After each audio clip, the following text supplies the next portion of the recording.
It's Tuesday, October 22nd. I'm Paul Joseph Watson. This is Infowars Nightly News. Tonight on the Infowars Nightly News, 47 million food stamp recipients to have their benefits cut back on November 1st, while DHS spends $80 million in tax dollars to quell civil disturbance. Plus, Alex Jones and Anthony Gucciardi reason with the San Antonio police chief at the Alamo over gun control. All that and more on the Infowars Nightly News.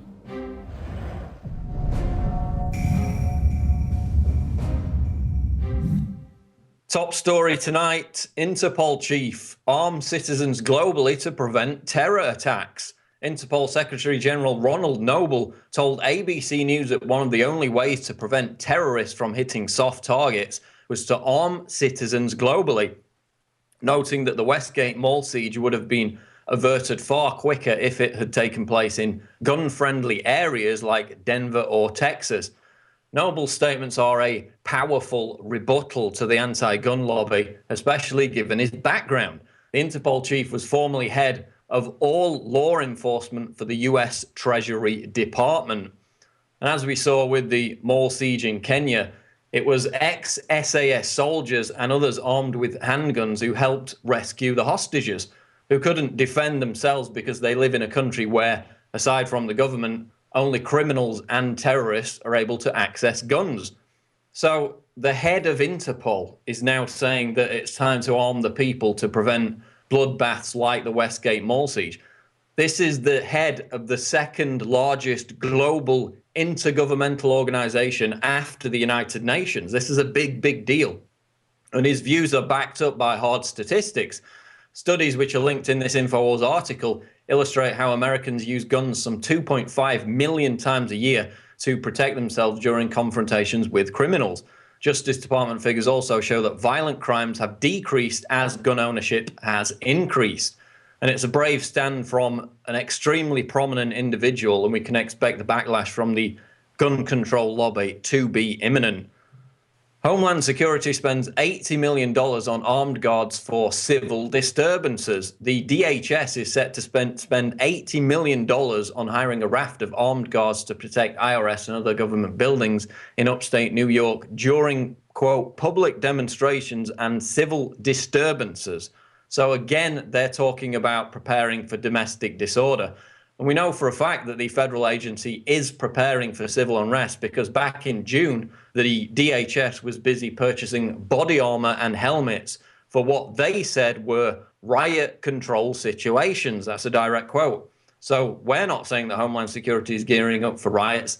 They are. And what form could such domestic disorder take? Well, last year, FPS agents, which is a unit of the DHS, ran a drill entitled Operation Shield, during which armed FPS agents with semi-automatic guns were stationed outside a Social Security office in Florida. So are they preparing for an anti-IRS backlash, potentially in relation to Obamacare? Or are they possibly gearing up for what happens when benefits get cut or ultimately withdrawn altogether? Which leads us into our next story. EBT looters to be shamed online. Looters who took advantage of last weekend's EBT card system failure to steal Walmart groceries are to be shamed into admitting guilt by having their photos posted online. And the police there in Many, which is in Louisiana, are resorting to this measure to try and catch the culprits. Of course, this is in response to the crash of the electronic benefits transfer system last weekend, which prompted shoppers in several Walmarts to leave the store with goods they hadn't paid for, in addition to others who staged mini riots when the system went down. So if a downtime of merely hours in this case causes mini riots, how about a massive cut in benefits for millions of Americans? That's the subject of Michael Snyder's article today entitled 47 million food stamp recipients are having their benefits cut on November 1st. 47.6 million Americans are about to have their food stamp benefits cut, and most of them have absolutely no idea that it is about to happen. And this is basically a recession-era boost in benefits that took place back in spring. It's now set to end. there's going to be a $36 per family cut in food stamp benefits. And considering that the current average monthly food stamp income is just $272 per household, that's a huge amount for those living on the poverty line. So are we going to see shelves stripped bare in areas like we did in the aftermath of the EBT card crash? Does appear to be a very possible outcome. And again, it all goes back to dependency on government. When the rug is pulled out from underneath people's feet, there's no real safety net, and this is what they have to resort to. So the question is, those people who are suffering most from this, those on the poverty line, set to get their benefits cut once again, are we going to see riots? Are we going to see unrest like we did on a smaller scale last weekend with the EBT card system failure?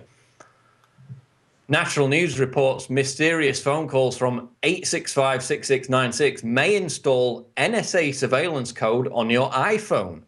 All across America, people who have Sprint service on their iPhones and other mobile devices are receiving repeated calls from the number 865-6696 without any area code. Sprint message boards are full of thousands of complaints of people experiencing this issue, but no one seems to understand the true reason why these calls are being made. So Mike Adams talked to a cybersecurity expert who told him that this was actually an NSA Trojan horse, which works by downloading a data packet onto your phone in seconds when you answer the call. According to the expert, this is being targeted at people with older iPhone 4s because the snooping technology already installed on their devices is in need of an upgrade.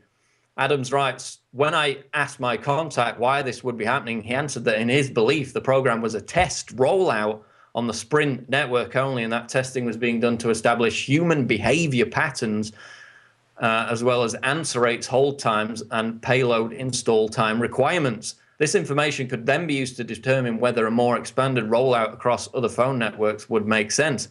So the takeaway here is, whatever the true purpose behind this, if you get a call from 865-6696, don't answer it. It could be the NSA downloading a Trojan packet onto your phone. Finally tonight, petition launched demanding White House open source disastrous healthcare.gov code. A petition has been launched on the White House website demanding that the Obama administration release the defective code for healthcare.gov website to the open source community, a move that would make public the errors that have led to such a disastrous rollout. The petition submitted via the We the People website states, release to the open source community the source code to healthcare.gov, specifically all code written by CGI Federal. So $634 million was spent on developing this train wreck. And as Ted Cruz joked today, you know, it looks more like it was put together by Nigerian email scammers than technology experts, which is why the government has now desperately reached out to the private sector in an attempt to fix it. Too little, too late, once again.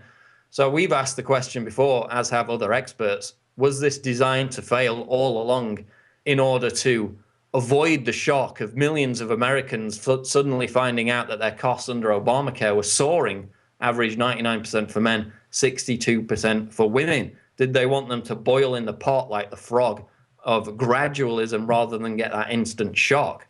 That's what a lot of experts are saying were behind this. Of course, it's well documented that the White House knew that there would be problems. The site wasn't ready before it was launched. And this petition seeks to find out more. Of course, it needs 100,000 signatures before November 19th in order to reach the threshold which mandates a White House response. That's it for the news. Stick around after the break. We got more special reports coming up, but also stay tuned after the 30-minute show because we got some bonus material. Gigi Annetta sits down for an interview with Israeli-American filmmaker Bama Naziri.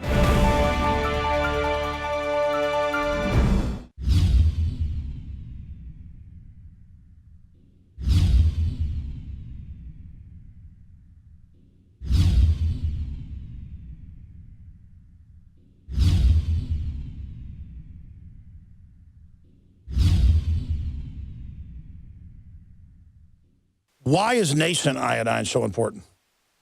Nascent iodine is so important because it goes directly to the thyroid. It's not bonded to a salt, which means it doesn't have to be broken down. and it's the most usable form. It's what the body uses. It's what the body is designed to use. If you have low energy levels, if you have pains, if you have thyroid problems, if you don't feel up to par, well, they've proven now that the fluoride and a lack of iodine causes a decreased IQ because you have all this stuff that builds up inside your system and builds up and builds up.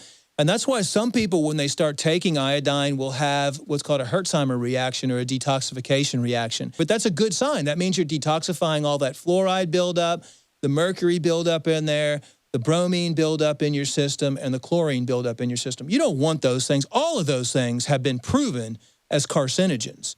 That's one of the reasons prostate cancer is on the rise too, is because prostate takes up iodine, and the men that are lacking iodine causes the prostate to become cystic and causes the prostate to swell and eventually leads to prostate cancer. There's been an extreme rise in polycystic ovarian disease, PCOS, with women, fibrocystic breast disease, because iodine is stored in the breast tissue, the ovaries, the prostate glands in men. It's utilized by every single cell in the body. Why does this almost taste good compared to other iodine that tastes horrible? That's because it's real iodine, atomic form. We wanted something that's going to go straight into the bloodstream and straight into the thyroid gland. We wanted to put it in a vegetable glycerin base. That's a USP kosher certified vegetable glycerin base. And that product is not tested on animals. It's vegan friendly. It's gluten free. It's GMO free.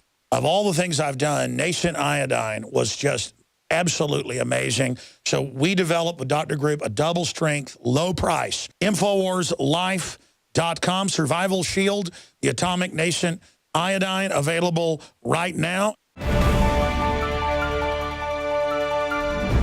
This past weekend, Alex Jones and Anthony Gucciardi confronted the San Antonio police chief at the Alamo event. Let's see what happened. Hey, you're out here, Chief. How's it going? What's happening, dude? Alex Jones. Hey, Alex. Did you join the speeches and stuff? Absolutely. Absolutely. Well, I hope they get rid of that unconstitutional city ordinance. What do you say? Well, we'll see what happens. I had a question for you. We ended up speaking to an officer who told us that, yeah, we're just filming you guys up at that building over there, which you could clearly see officers filming us. They said, yeah, we're just filming you because it's a large gathering. You said it's about large gatherings. There's been plenty of large gatherings before that's not been filmed. You're filming it. Just tell me the truth. You're filming it because it's a Second Amendment rally. I'm filming it because I'm worried about any repercussions if something evil or nefarious or bad were to happen. I'm not questioning it. I'm wondering what the intel is as to why they have to film us all. We don't put our intel out there. Here's my issue. The police support the Second Amendment, which most of them do.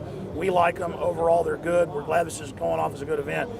Separately, like when the police last time sent me the terror attack on Austin a few months ago that was imminent from the Department of Defense, and then it turned out it was fake. The feds were just scaremongering people, and then the police still have to respond to those threats even if they're fake.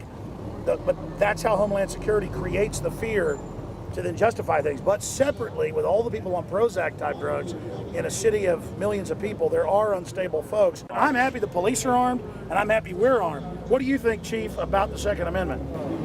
I think that all the amendments, people have the right to exercise their constitutional rights.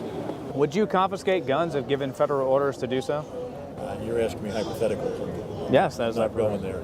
Hypothetical. Would you? Again, I can't even begin to guess what I would do as far as the hypothetical situation you're speaking of. I haven't been given an order like that. So. But they did it in New Orleans. They went to high and dry areas and took the guns. And then a federal law had to be written saying that was illegal. There was already a law. But, what's that, the Hatch Act? My question is, if Obama said that the Second Amendment is now invalid and all officers must go door to door and confiscate their weapons, Obama said that, or our Lord and Savior said that to us, would you do that? Hitler. I mean, what would you think about that, personally? You're asking hypothetical. Well, I mean, the police are No. You're sworn to uphold the Constitution. So that's what you do. You would say no to confiscating guns from the general public. I mean, it would be illegal for Obama to do that. It would be against the Constitution, if which he swore to Santa Anna uphold. was our president again and he said go confiscate the guns, would you do it? We're not turning them in. No, you would obey it. You're not going to get promoted up to the Justice Department if you answer this right. Say, I will take the guns from the American scum, and you could probably become the head of Homeland Security. I will take them from your cold dead hands. Say that. Just say, I'm coming for you, American scum. We're going to get your guns. If you say that, you're going to the top. DHS. White House. You'll be like Arte Saveda. You'll be up there with Obama. You'll be powerful. Just do it. Just say, I hate American scum. We'll get your guns, and you'll be working for the feds making $400 grand a year. And there'll be drug money on the side. You know, they all run those. I don't think you would do it. I don't know about you. What do you say? Would you disarm the public if Obama, your Lord and Savior, told you to do so? It's a hypothetical question. Yes, it is. It is hypothetical. It's wait, your oath is illegal, not sir. hypothetical? Couldn't even begin to guess. Well, did you But your take an oath oath is to the not hypothetical. Constitution? Couldn't even begin to guess, sir. You don't know if you took an oath to the Constitution? Oh, I took an oath. And is the Second Amendment in the Constitution? Sure. It still is, right? So Bloomberg says that means you have a right to turn them in. Yeah, so this... Like we have rights in this phantom zone, like, you know. So I guess by taking an oath to the Constitution, which the Second Amendment, to my knowledge, as far as I'm concerned, is still in the Constitution. So by taking guns from people, that's going against the Constitution.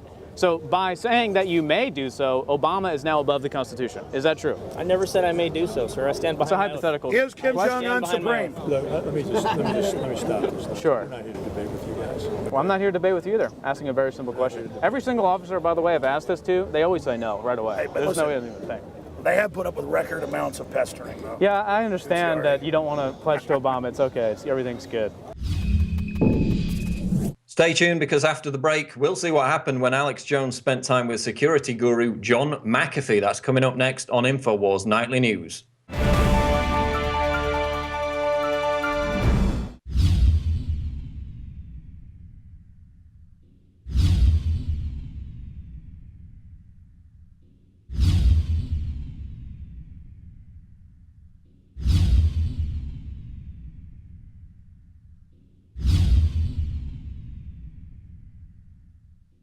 Many anthropologists and archaeologists believe that before man even discovered the power to harness and use fire, we were involved in agrarian activities. That is, taking the seeds of plants and then replanting them to produce more. The very foundation of our modern civilization and human culture is centered around the planting and cultivation of edible plants. Here are some of the amazing deals at Infowars Seed Center at InfowarsShop.com. The Survival Seed Vault by My Patriot Supply features only the finest survival heirloom seeds for a robust and hardy garden, even in the toughest times. We also have starter varieties of the deluxe seed packages for fruit, salads, salsa, peppers, medical herbs, and more. Go to the Infowars Seed Center at InfowarsShop.com. And remember, the revolution against tyranny is growing. Introducing Pro One. All of your filtration in one system, portable, on the go. No more do you have 2 or 3 filters to just reduce sodium fluoride. You have a system that cuts out the sodium fluoride and up to 95% of hydrofluorosilicic acid. Advanced manufacturing technology combines silver-impregnated white ceramic with new Aquamedics advanced media for removal of fluoride and other heavy metals, all in one filter element. It is the only one that does it, and out of the gates, we have it discounted at 10% off with promo code WATER. This is the only system that in one unit helps reduce or remove pesticides, herbicides, chloramines, ammonia, and chlorine, hydrofluorosilicic acid, the most common form of fluoride not covered by other fluoride filter brands, and sodium hexafluorosilicate. Get your Pro Pure with the new Pro One filter today at InfoWarsStore.com or by calling 888-253-3139. Well, folks, we're driving along through the Texas Hill Country with John McAfee, the legendary tech guru and inventor of antivirus software. He's here in Austin visiting with us, and he was just noticing when he checked Yahoo's front page that the 2 top stories are about him refusing to help the government try to fix Obamacare, and then another one about how he's been voted the top pick to head up Microsoft, and I like what he was reading, so read it for the folks out there, sir. All right. The company doesn't need some corporate fat cat to lead it into its last battles. It needs a leader with charisma and excitement, someone who may be prepared to do the unexpected thing. Is this too much to ask from a firm at the forefront of an industry that's fundamentally not yet even middle-aged? Microsoft's other enemy, Google, will be shown up by a switched-on, slightly dangerous, newer Microsoft CEO. After all, where McAfee seems pretty open about his hedonistic excesses, Google chairman Eric Schmidt seems bland, while it seems he enjoys his own hedonistic exercises in private. Who do you trust? The person who is honest about what he does, or the one who keeps it quiet while telling others that privacy doesn't exist anymore? Leopards don't change their spots. I suppose McAfee would quickly find himself moving between controversies. That's great. He'd be the talk of the town and would have the opportunity to indulge himself in many different ways. He could bring danger and excitement, scandal and a sense of unpredictability. Microsoft would seem exciting and interesting, and the world's press would reel in manufactured shock and awe as the maverick Microsoft McAfee threatened to turn the world upside down. This personal excitement would make Apple seem uptight and Google seem dishonest in comparison. And that's from Computer World. That's from Computer World. Well, that's a smart article. And, you know, when you first read the headline, I said, I bet that's serious because people like a rebel. They like an innovator. They like somebody who's a winner. And you just 1 in a million got out of that whole setup down there in Belize. And then you read the article. That's basically what it said. It is. And again, I've been in this industry since the very beginning. I mean, when computers were the size of small cities, I was programming. And I've managed programming jobs for all of my life. So it's not like I don't know the industry, and I certainly have success in building large companies from nothing. That's right. MSNBC was trying to make fun of it at first, but then said, actually, your points were good. Like, he's a guy that was accused of something, but actually was innocent. But, you know, now the Congress is calling him for help. Well, they better be calling somebody for help. Yeah, that's the problem. They're calling for help, but they don't really want to listen to advice. They know what they're going to do. You said scrap it, right? I said scrap it because it's never going to work the way it's built. So we have to throw it away and start over. And that's what I said, but no, they don't want to hear that. And I could tell them how to start over to make it very cheap and very quick. And then MSNBC, they're total handmaidens for Obama. I mean, you just as a internet technology person, you told them what you thought, and they had to make it political. Of course. Because the emperor has beautiful new clothes on. Absolutely. And again, I don't mind the CNBC's political stance. I mean, as long as they will listen to me and won't twist my words, you know, and since much of it was written down, they couldn't twist it. That's right. It was CNBC, not MSNBC. Right.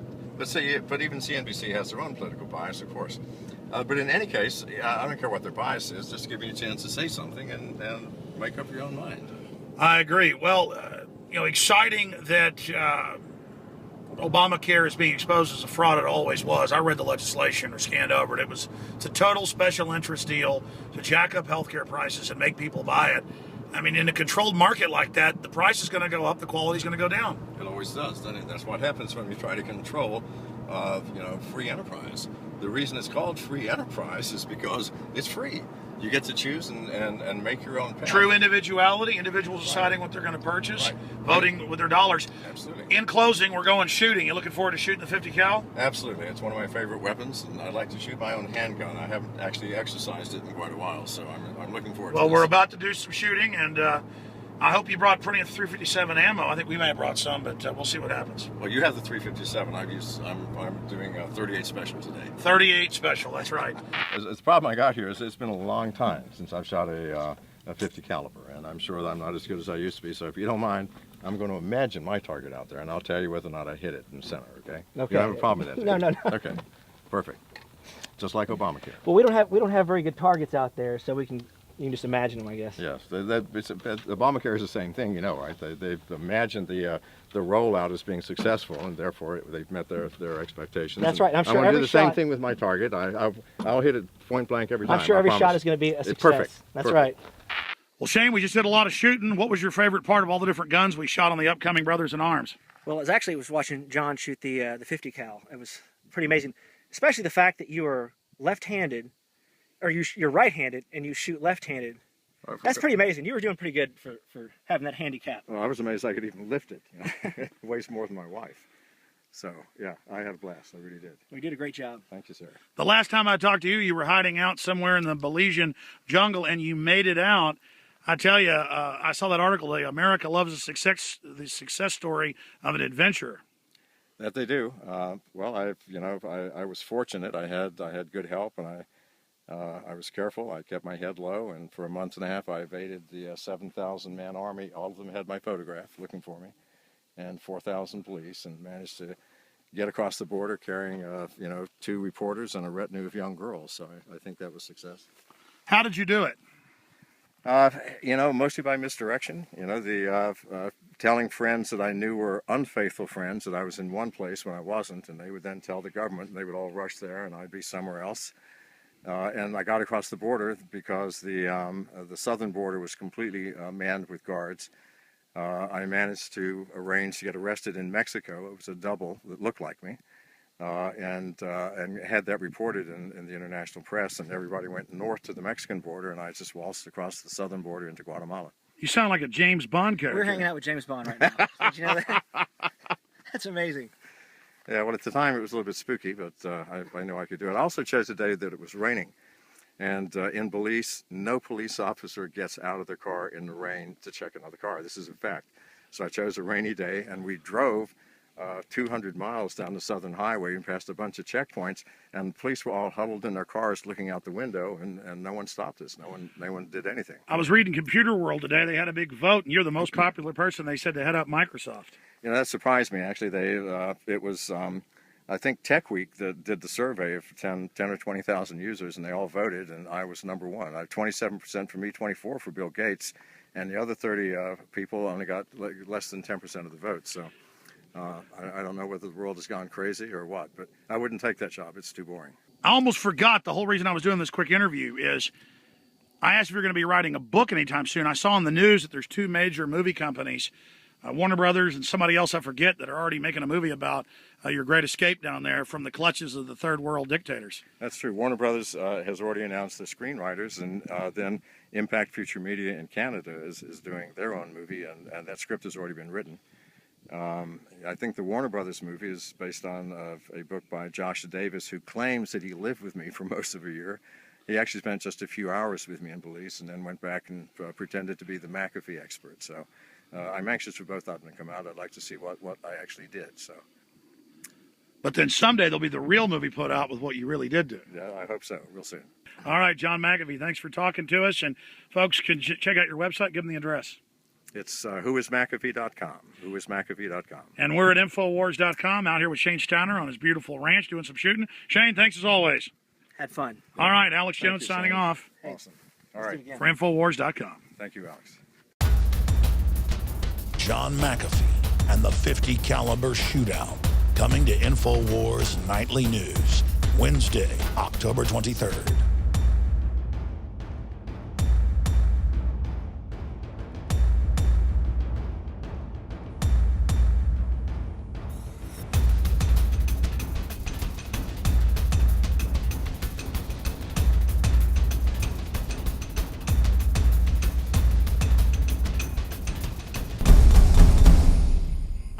American freedom, baby.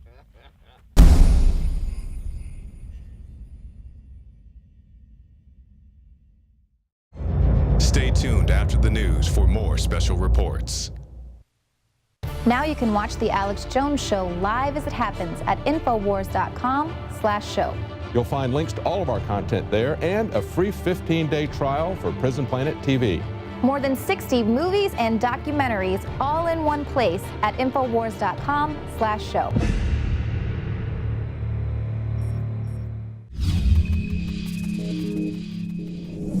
I'm Jakari Jackson with an Infowars Nightly News Alert.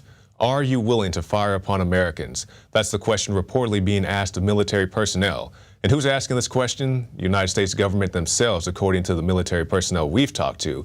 Retired Navy SEAL Benjamin Smith went on the Fox News channel, revealing how he believes the United States government is trying to provoke veterans into an armed confrontation. He was also on the Alex Jones radio show today, telling us about the litmus test he was given. Going back to the beginning of this administration, I've had friends within the community talking about how they were brought in and, questioned with people from, more towards the top side. And the questioning resulted in kind of where it was pointing was, do you feel comfortable disarming American citizens? And you can see that now with the shedding of a lot of the officers and stuff like that. It's we don't have the 100% track on it, but, there's a lot of funny things happening within military. They're trying to Now that's turn it bombshell, into- but I want to quantify that. I have Secret Service, FBI sources on record on the air, but also covert sources that are currently in. They say exactly that for 2 years. There is a litmus test where officers from the generals down to lieutenant generals, down to majors, down to sergeant, master sergeants, will you fire on U.S. citizens? And if you say no, you're sent to the worst hellhole or basically kicked out. If you say yes, you're put into special Homeland Security units. Quantify, you're saying people in the community, special warfare community, are saying they have been brought into litmus test meetings. Yeah. And at this moment in this conversation, it's, God, to bring it back to Van Jones. Oh, yeah. Oh, my God. Like, you remember him when he said you have to, like, for us to have the argument or to just have the conversation logically, and what he was saying with, like, the communists and the lefties and everything that Van Jones is, it's you drop the radical pose for the radical ends. And just to translate that into what this is, I understand a lot of libertarian, Ron Paul, a lot of people that are your listeners get like fervent and very strong about it. And it's not about, being the person that's the loudest right there, having that logical conversation to where someone else can reply and you can go back with facts. And it's a logical conversation that needs to be had. And you can see the rest of the bombshell interview on prisonplanet.tv, where if you're not a member, you need to join today. You get a 15-day free trial, and you can also share one username and passcode with up to 11 different people. Get your membership today. Now stick around, because after this we'll have more special reports. I'm Jakari Jackson, and this has been an Infowars Nightly News Alert.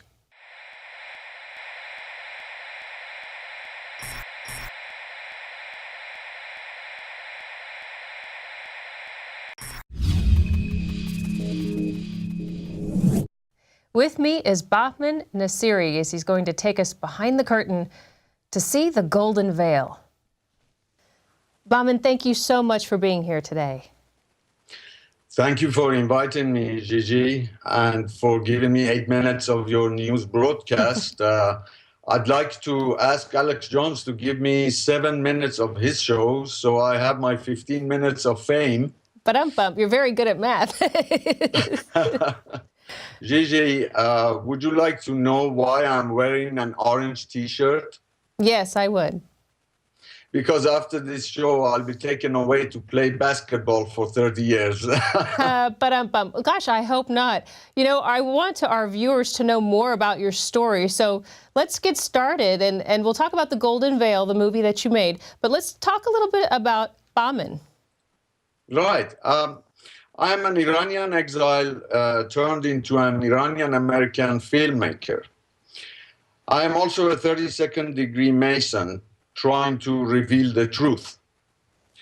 But if I start talking, Gigi, I'll have to speak for 2 or 3 hours. So I'll leave that for a face-to-face debate with Alex Jones. Okay, all right. To learn more about me, viewers should type my name in YouTube search box and click on the yellow rose where they will find my recent interviews. Also follow me on Twitter at Bahman Nassiri. Okay. So Bahman Nassiri at Twitter, and we'll put that up on the screen for the viewers too. Let's jump right in and talk about the Skull and Bones issue. The Skull and Bones, wow. You mean the Skull and Bones relationship with the Rosh Hashanah, where I have shown that in my feature film, The Golden Veil, and also I've talked about that in a number of interviews. Well, I'll try to explain this quickly. Okay. What do you see here, Gigi? Mm-hmm. Oh, okay. It's a pyramid. It's a pyramid. Mm-hmm, with a ring in it. 7 billion people lie at the bottom of the pyramid. Okay. The main part of the pyramid is occupied by Freemasons. Freemasons who know nothing about what is at the top, where you will see the all-seeing eye. If you turn a dollar banknote, you will see that. Okay. The all-seeing eye, a small portion of the pyramid at the top is occupied by a secret society that I have explained in my interviews. They are called the Eagles. Now, between the section occupied by the Freemasons and the Eagles, there is a section where the Skull and Bones and the Rosh Hashanah occupy. Now, you know what important figures are members of the Skull and Bones. So let me now explain about the Rosh Hashanah. The Rosh Hashanah goes back to the 16th century, and it started in the mountains of Afghanistan. Osama bin Laden was a member of the Rosh Hashanah at the age of 21. It was later on that he formed his own group called Al-Qaeda. And he actually participated in kicking Russians out of Afghanistan. Now, you may already be trying to connect the dots. The Rosh Hashanah is considered as a sister branch of the Skull and Bones. Okay. So now this will make it interesting for you and for those who believe that 9/11 was a conspiracy. Because if George W. Bush, Dick Cheney, etc., they are members of the Skull and Bones, and Osama bin Laden was a member of the Rosh Hashanah, although he would never have admitted to it, then there is a connection there. You agree? Yes, I do agree. And I always wondered why there was some kind of communication between the Bushes and that side. I didn't understand it. So please continue. Yes. You will notice in my interviews that I explain what I know about the secret plans to begin World War III, plus more. And I state my case why it is so wrong for the Obama administration to begin dialogue with the Islamic Republic of Iran. We are at a crucial point in the history of mankind. And if we fail in stopping the demons from carrying out their agenda, billions of people will be dead as a result of a world war, which will begin with Muslims and Jews wiping each other out. And get a little bit clearer on the actual demons. Talk about that. The demons are the lodge of the eagles, that the Freemasons are not aware of it. And I have to go into detail about all this. It will take me a long time. You know, I realize we do not have that much time on this news broadcast. But in my film, well, Gigi, I'm not here to advertise for my feature film called The Golden Veil, but in this film, I showed the conspiracy behind the Iranian Revolution and the US hostage crisis of 1979, connecting to what is happening today. The Iranian Revolution was a conspiracy. As the first step of the final chapter of the New World Order. And what we are going to see over the next couple of years is Islamic countries in the Middle East turning into Islamic fundamentalists one by one, as we have already seen happening. And I predicted this in 2011 during an MIT debate. Why? Because the big plan is to turn the whole of the Middle East into a big enemy against the United States and Israel, to stage a big war. And behind the scenes, they will be encouraging Iran to manufacture its nuclear heads. Because to make big war, you need big enemy. You wouldn't want a war that would be over in 2 or 3 days, like the overthrow of Saddam Hussein. So therefore, I do not believe all this love affair, I call it, between President Obama and the new Iranian President Rouhani. This is all a show.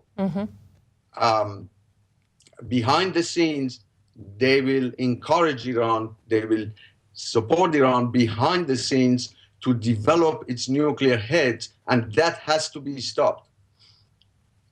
Wow.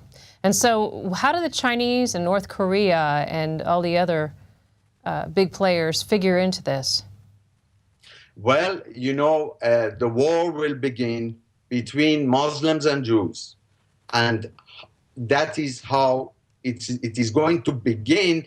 And I hope that it doesn't spread. But obviously, if you're talking of World War III, they're all going to get involved. The demons, as you call them, their big plan is to reduce world population. Before World War III, there were 3 billion people on Earth, and they used to say that the world is overpopulated. Now we have 7 billion, and natural resources on the decline. And the only way to reduce world population is through atomic wars. I know this sounds frightening, but we are heading that way. And it is up to us, 7 billion people on Earth, to stop those demons who are less than 1,000 people who are ruling upon us. And what do you see being the next wave that will help stop that? What do you believe will be the next thing that will stand against the demons? By people to be enlightened, to know of these plans which were drawn decades ago behind closed doors. It all began with the Iranian Revolution 34 years ago. But as I have gone into more detail in my other interviews, especially the Hagman and Hagman report, in that interview that took about 2 hours, I explained in detail when it actually originated. And we would be going back to the time, to the 19th century, when Albert Pike wrote a letter to an Italian revolutionary by the name of Mazzini. And in that letter, he predicted World War I, World War II, and World War III. And according to his writings, and that letter was displayed in the London Museum for a while before it was taken away. And in that letter, he explained how Third World War would begin between the Arabs and the Jews. And what will the Jewish people be doing? What is their next move in the prophecy, so if that's what you want to call what he wrote? What would be the next thing? Are they going to stand up against, or is it going to be induced by the United States of America? What do you see? Well, the only thing that Israel can do is to, and I'm an Iranian saying this, and I will, once this program is aired, I will probably be the most unpopular Iranian in the world by saying this, but the only thing Israel can do to defend itself, to prevent another Holocaust, is to bomb Iran's nuclear installations. That will put them back probably 20 years and that will give us time to overthrow that regime and bring back our friendship with Israel. Iran and Israel were good friends for decades. Jewish people were in Iran or the old Persia since the time of King Cyrus, who gave them their freedom. And that all ended with the Islamic Revolution of 1979. So you're not actually calling for action, though, against them. You're saying we can settle this in a peaceful way by disarming them, right? It will never be peaceful. Well, they are obviously not going to say, hey, here, take my nukes, right? No, they are not going to. They have one aim. The Islamic Republic of Iran has one aim, and that is to manufacture its nuclear heads and attack Israel, because they are looking forward to Armageddon. Well, here at Infowars, we don't act, we're not going to say go to war. That's just not something that we're going to say. I see your perspective on it, but we're not going to condone a war. We can only pray that they will do the right thing. And with that being said, I understand that you've had some changes in your personal life as well. Well, sure. Well, I will be glad to tell you that 5 months ago, I turned Christian. And I have to say amen to that, and I'm very happy to hear your testimony. It's on YouTube, and it's very powerful to watch. Mm-hmm. And that turned my life around. I finally realized that I had lived in darkness for 60 years of my life until I turned Christian. Well, our God is greater than any of those demons. And what we can hope for is that there will be some massive divine intervention that will disarm Iran. Well, to prevent war, there is a way. And that is for the Iranian populace to rise up and topple that regime by themselves. Amen. Amen. Amen. It's been really great talking with you, Baman. Gigi, I would like to congratulate you for your great performance in your movie Flag of My Father. Thank you, sir. Duly noted and received. And give us your Twitter page again so people can communicate with you. At Bahman Nasiri.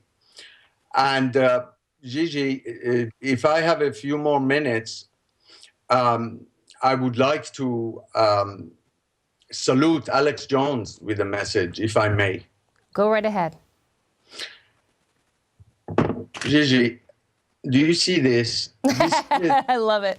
Yes. This is a .357 Magnum. Yes. And this is the gun that saved my father's life at his residence in LA in 1983, when Ayatollah Khomeini sent his little boys to assassinate him.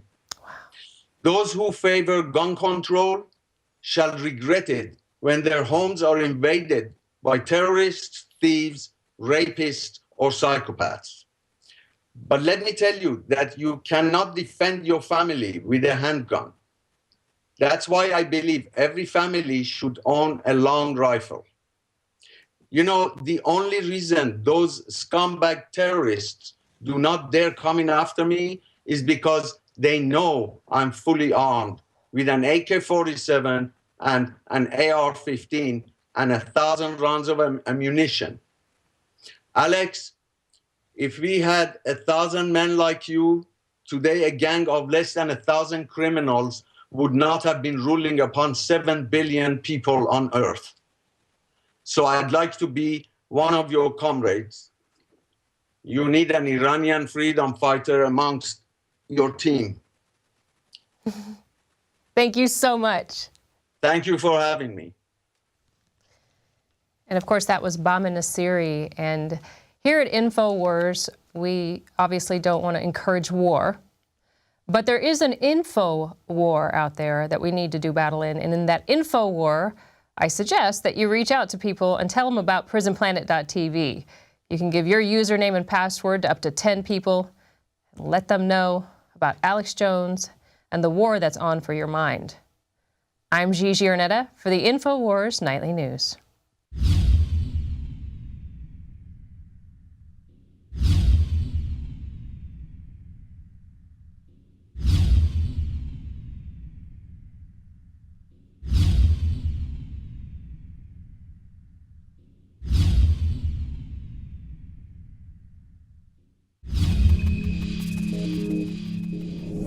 It's real simple. Not only we have, I see some come and take it flags, it's also interesting that the first battle of the Texas Revolution was in Gonzales when the Mexican army went to Gonzales to take the cannon away from the settlers who lived there. And they said no. They said come and take it. The Mexican army was unsuccessful in doing that. And then some of those men who were at that battle were also among the Martel 32 that rode to Alamo. They came here to reinforce the garrison, and they died here. So some of those who were involved in that come and take it fight also gave the ultimate price for liberty. The Second Amendment, in my view, is the defender of the rest. And you also have to go back to the founders and what they wrote, what they said, what they meant. They were very careful when they wrote our Bill of Rights to emphasize that these rights were not granted by government, that these are God-given natural rights, and that they merely enumerated those rights, the first, the second, the fourth, the fifth, the seventh, the ninth, all of those. They merely enumerated those rights. Because if you accept the premise that government can give you rights, you must also accept the premise that that same government can take them away. So it's not about defending the actions of man and our founders. It's about defending the liberty that we enjoy by virtue of being born free men and free women.